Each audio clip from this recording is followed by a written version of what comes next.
Why were you guys never on the Beef DVD? Because they didn't want to publicize that one beef. Just like K-Slade didn't want to say it. He didn't want to give light. Did you ever get approached about it or anything like that, about being on the Beef DVD? I'm special. I think I'm special. But this time I think I'm special. I think I'm special. I think Joe does so much shit to protect him. Makes me, like I said, they made me like notorious. They wanted to keep, I think Joe took care of it. I definitely know that Joe had to do something with not publicizing that publicity. That publicity right there was going to give me light. Was going to give the fight, the light to the fight. Yeah, everybody else's fucking fight there. Maybe the nigga who was doing the DVD, maybe he got trained by them not to put that on. You know what I'm saying? Yeah, because that's Quincy Jones' son. And they have, that does the Beef DVDs, right? And my beef with Joe, QD3. My beef with Joe was one of the most serious beefs that could ever be, besides the Pac and Joe. I mean, the Pac and Biggie. Besides that beef. Right, so that's what I'm saying. Like, why would your guys' beef not be on there? Especially because I feel like that would have been like a hip hop fan's dream. Yeah, but they probably remember the hip hop cops was there too. Hip hop cops was looking at me very much. The niggas next to me. Joe said that was next to him too. I heard him. The hip hop police, the following niggas. I think they didn't want the Tupac and Biggie situation to happen again, so they didn't give it light. You know what I'm saying? They didn't give it light like they gave the Biggie shit because they started up. But I still lost. Even that situation, I lost that situation because it's like, God damn, you missed all the hip hop beefs. That includes my rhymes, the diss songs that I did.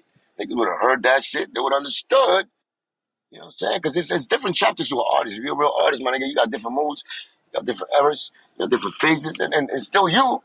But, you know, it's good when you hear an album back and, you're like, we hear Illmatic, you hear the Young Nas, but you see that painting that he was drawing, how poetical he was. You know what I'm saying? And then later on, of course, you see him get Lavilla. Game wasn't as fun, so he got more like a job, and he wasn't the same Nas because it wasn't that colorful and that joyful. Just like me. You know what I'm saying? When I'm mad, you can catch me.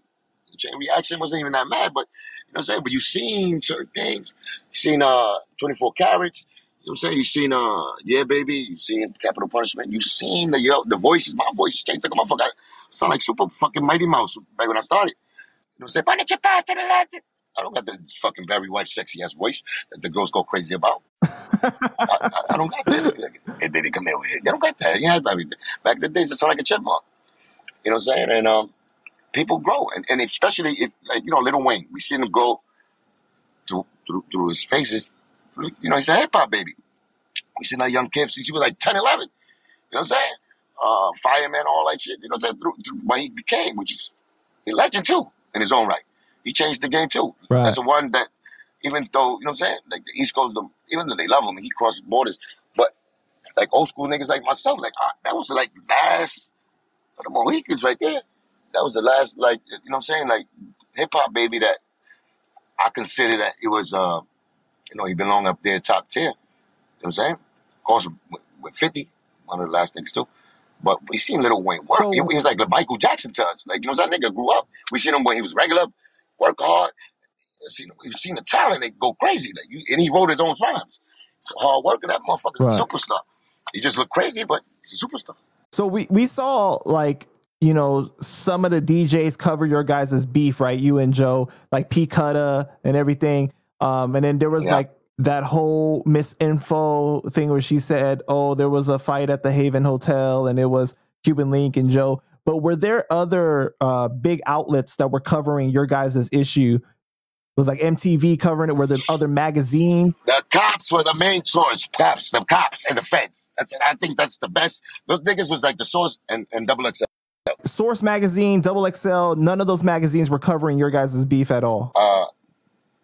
A little bit. You seen? Did you see it? Did you go back in the archives? I mean, this little bit of thing. I mean, I spoke out. Every time I spoke out, I think I went down a level. So, so from back then, it was like Joe was already like, he had seniority. So he had the big players. Like, you know what I'm saying? I was just doing those that were interested. But even though, when you work for a magazine, you got to go to the editor, chief editor. You got to tell him, check out my story. and whoever touches that, whoever controls that or it has access to that, usually the niggas who do business, and Joe was one of them niggas that did business with the bosses type shit because he's his own. He was the CEO of the company. So I understand, and y'all gotta understand that, man. You know what I'm saying? Like I said, it's a very good cheat. I'm not even cheater. He's a good enemy, but a bitch. That's all. I always said that. He's a bitch to me. He's a faggot, homo, fuck. And I don't mean that for the LQQ, whatever. Not like that. I'm talking about pussy to me. That's it. That's because he owes me. And he needs to face me one day. Maybe not to fight, whatever. We could start talking, warm myself up, curse each other out in front of each other. Then we could go, blood sport, dip our fingers in the fucking glass, and nails. Then we take the gloves off, and we go fist, and then we take the knives, and we do the fucking samurai. Then we go through all that shit. We say it together. And then to the end. And I push him over in the fucking volcano, and he explodes, and the beluga dies. But then, yeah, we could do that. We could do that. Or he pushes me, and the fucking little rabbit dies. So it don't matter. We both fall. We both fucking die. Would you compare your guys' beef to like 50 in Game? Way worse than that. Well, I mean, they had a shootout. Nigga, you see these fucking scars? At Hot 97. You see this beautiful? Do you see the scars? Oh yeah, I guess that's true, huh? I know my handsomeness. But you know what I mean, though. Some of the similarities. No. Problem is that it's hard playing this kind of game when shit is real. It's hard. It's hard. Because I could play like that where it's like, I laugh at myself. Oh shit, yeah, Scarface 3. Oh, Scarface 2. Oh, yeah. But then when I get serious, and you ask me a question like that, because that's a serious question, right?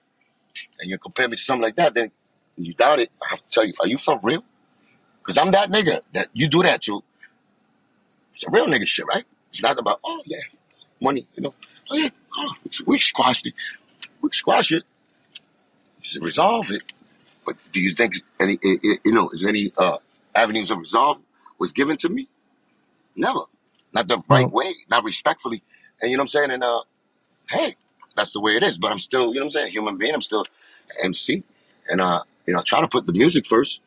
And I did a great job. I'm not even talking about that in my music. Right here we could talk about them though. We can talk about the story. Because shit, that documentary's supposed to come, right? We inspired that.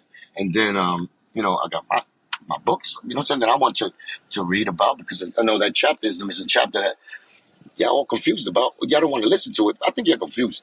But maybe when it's written and it's organized right, then y'all can listen to it.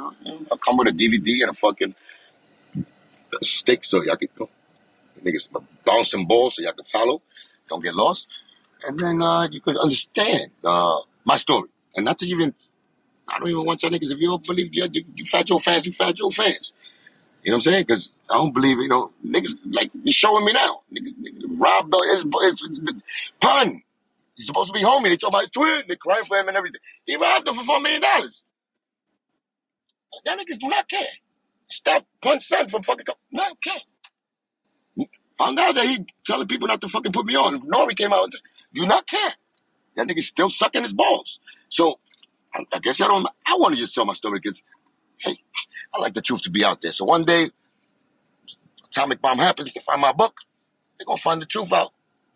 Because they're going to have 1 million of his books, but they're going to find that Bible. That's going to be mine. That's going to be truth.